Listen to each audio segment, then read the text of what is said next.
लड़बा खियाई तोर माई जब मोरे के नाई ना तब का भाई कल हे राजा ने मरवा दे देखा तब का ले बहिनी हां अब 12 बजे रतिया का मिस का मार के ना ओई भटावा और बुलावे ले मोरे लाज लगे जाती ए बहिनी जब तोर माई मोके बुलाला तब का भाई मो कहले ए बहिनी मोरे बेला में लाइनिया कटली है आई लाइनिया वाले साल लाइनिया काट दिया ना हमरो मीटर वाला गिर अच्छा ये बात हां बहिनी तब का भाई आए बहिनी जब तोर माई मोके बुलावला ना तब तो तोर माई के देखल में ऑटोमेटिक लाइनिया मोरे आ गई आए बहिनी इतना ना आए बहिनी जब मोरा माई का गौना भरल है बहिनी तब मोरे माई का ओमे बाराती गइल लका हां बाराती गइल लहू में लड़बा खल सारे तो अपने माई के बनाते में जगह सारे अपन पैदा न रहलो तो मोर माई के गौना के जगह सारे तब का भाई ए बहनी जब मोरे माई का विदाई भइल तब आ मोरे माई के दांत में मुंह ना हां मुंह में दांत ना रहा तब का भाई मोर माई लगत बान कैसे के रोवे कैसे कैसे रो बता दूं हां अरे काहे हमारा बाती है अरे ए हमारी माईया अरे माई आ फटती धरतिया अपन छठौरा चपता बोले अरे जाके देख भी दांत लगल है दांत ना लगल है आता दांत लगी ते रामा तो छुड़वा दी है तू तो के छोड़ा दे अरे माई आहाई गौवा काला बंदावा आ छूटी गई नहीं मोरी अरे जाके अब ना रोगो डॉक्टर मने करे ढेरों भीतर रिएक्शन हो जाई आए बहिनी तब का भाई आए बहिनी तक्का जब मोर माई न गई ना तब मोरे दादा से जब संपर्क कैला तब तो ओकर दातावा लगी गेल डट्टावा लगी गई अरे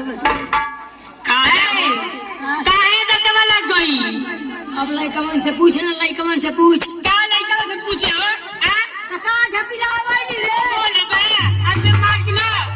बता दे तका मारली हो ना मार बे कयो मारे ना मारो रे कर बात हो मारे का तो रोज मार ना तुम्हारे बहुत मत कर बस खत्म कर हां मल्ले का तरीका होगा कि चाहिए हां मारो बस रोज मारो खुश रह भगवान भगवती माई तो के गिरौने रहो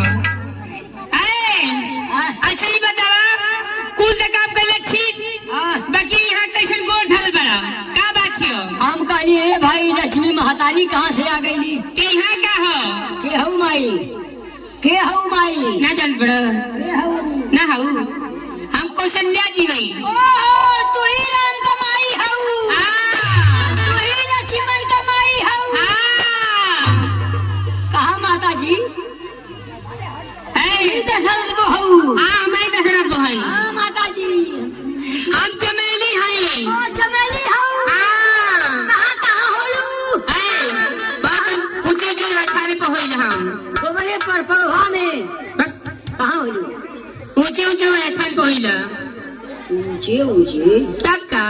ये ऊंचे कहाँ सारा है ऐ पहाड़ पे होइल पहाड़े पर तके जाई उड़ा कहे जिते जरूरत पड़े ना जाके तोड़ के लेके आई के हऊ ना जाता के हऊ माता जी क्या बताई हम चमेली हई चमेली हऊ हाँ हो कहाँ होलू हम हाँ बगीचा में होइला अच्छा होलू हर जगह जहाँ बगीचा रहता वहाँ होइला ये हमारी लड़ावेला हाँ तो पहले कितनी बड़ी रहेलू ऐ पहले हत्ती कुड़का इतनी बड़ी होलू पहले हाँ इतनी बड़ी तो धीरे धीरे धीरे धीरे इतनी बड़ी बच्चे इतनी बड़ी खो गई बढ़ू जालू का तब का जब बढ़ जाए ना हो तो हमके माली तोड़ के लेके गिजाला अच्छा जब बढ़ जाए तो मालिक तू हार लेला ए पुलावा हम मालिक तोड़ लेला तोड़ के लेके जाला अब पूरा सेहरा बना खा लेला रुक अब समझ में आ गए का हो जब इतनी बड़ी रहेली हाँ इतनी बड़ी होली हाँ हो जब इतनी बड़ी होली तो माली तोड़ लेला माली अरे फूलवा के तो माली तोड़ लेला हाँ हाँ तो मोर कहाने लेला सारा का मोरो लेला के चाहिए सारा माली तोड़ ना लेला, माली तोड़ लेला झटके में बोला। अबे वो फुलवा रे सारे हाँ, ही तो तो माली ढंग से तोड़ बोला। लेला मोर ना लेला माली तोड़ लेला तेकर बात का होलू मैडम जी देखा जब माली आके तोड़ लेला फूल हाँ। और फूल के तोड़ के पूरा सेहरा बना डालेला अच्छा और सबके हम गले में हम डालल जाइला